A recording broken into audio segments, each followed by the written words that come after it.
Trump के ऊपर जो असैसिनेशन अटेम्प्ट हुई है वो 20-21 साल जो शख्स था थॉमस मैथ्यू क्रुक्स है, और 20-21 साल इनकी उम्र है। पेंसिल्वेनिया के ये रहने वाले हैं, पिट्सबर्ग के एरिया के, और तकरीबन 1 घंटा ड्राइव करके उस जगह पर पहुंचे और नॉर्थ की तरफ गए अपने घर से। ये जहां पर असैसिनेशन अटेम्प्ट हुई उससे साउथ 1 घंटा दूर ये पिट्सबर्ग के गिरदोनवा के अंदर ये रहते हैं साहब। 20-21 साल इनकी उम्र है। 2022 में हाई स्कूल खत्म किया, बिल्कुल यंग। हाई स्कूल का मतलब 12 जमातें आप समझ लीजिए, या मैट्रिक समझ लीजिए। Thomas Crooks. He graduated from Bethel Park High School in 2022.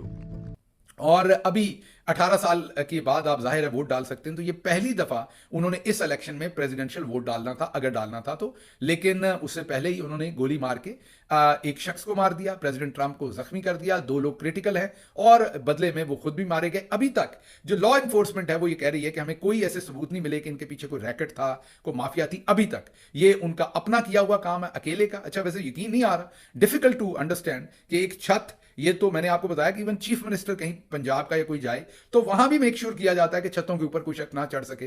ना सिर्फ छत को सिक्योर किया जाता है बल्कि उसके ऊपर जाने वाले रास्ते को भी सिक्योर किया जाता है।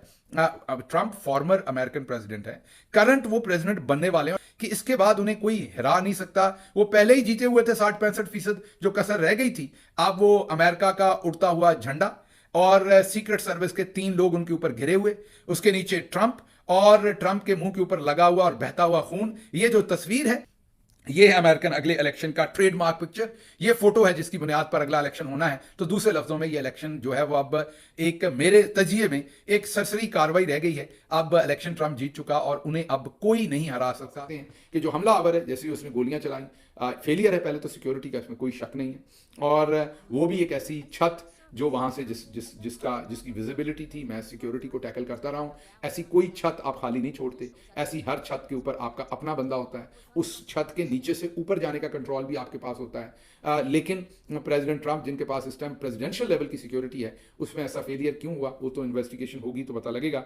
लेकिन बहरहाल वो जवाबी फायर में जो असैसिन था वो वहीं पर मारा गया। ये अभी तक जो है एक रिपोर्टेडली मीडिया रिपोर्ट कर रहा है, वीडियो फुटेज भी दिखा रहा है कि वो छत के ऊपर उसकी बॉडी जो है वो पड़ी हुई है, उसको कत्ल कर दिया गया। राइफल साथ पड़ी हुई है लॉन्ग रेंज, वो भी नजर आ रही है। और इस रैली के अंदर जो ट्रंप के पीछे शायद लोग बैठे थे, उनमें से अब एग्जैक्टली ये नहीं पता कि पीछे बैठा था वो शख्स, लेकिन रैली में जो स्पेक्टेटर जो ट्रंप के सपोर्टर्स थे उनमें एक हलाक हो गया और 2 शदीद जख्मी हैं और ट्रंप खुद जख्मी। तो ये बहुत बड़ी एक डेवलपमेंट है। इसमें सिर्फ आखिरी जुमला यही कहूँगा कि प्रेसिडेंट ट्रंप जो हैं वो अगर आप ये कहें कि पहले वो अगर 90% इलेक्शन जीते हुए थे या 80% जीते हुए, तो आज के इस वाक़े के बाद अब वो 95% इलेक्शन जीत गए। बहुत बोल्डली उन्होंने रिसीव की, ब्रेवरी के साथ। आपको नजर आया होगा जैसे इमरान खान ने मुक्का लहरा के पूरे अपने कद के साथ खड़े हुए थे जब उनके ऊपर फायरिंग हुई थी, बिल्कुल उसी तरीके से प्रेसिडेंट ट्रंप जो थे वो भी आज आपने देखा कि उन्होंने भी मुक्का लहरा कर, बिल्कुल, हालांकि ये फिक्र उनको हो सकती थी कि एक और शूटर भी होगा, बट ही रिस्पॉन्डेड और उन्होंने वो मुक्का लहरा के फिस्ट बना के वहां पर अपने जो सपोर्टर्स थे उनको यकीन दिलाया कि मैं बिल्कुल ठीक हूं और उन्हें चार्ज किया। लेकिन पाकिस्तान में जो मैं आपसे अपनी याददाश्त शेयर कर रहा था, इमरान खान साहब को तो जितना मर्जी आप कहते रहें कि आपने नीचे बैठ जाना, उन्होंने तो बैठना नहीं, आपको पता है।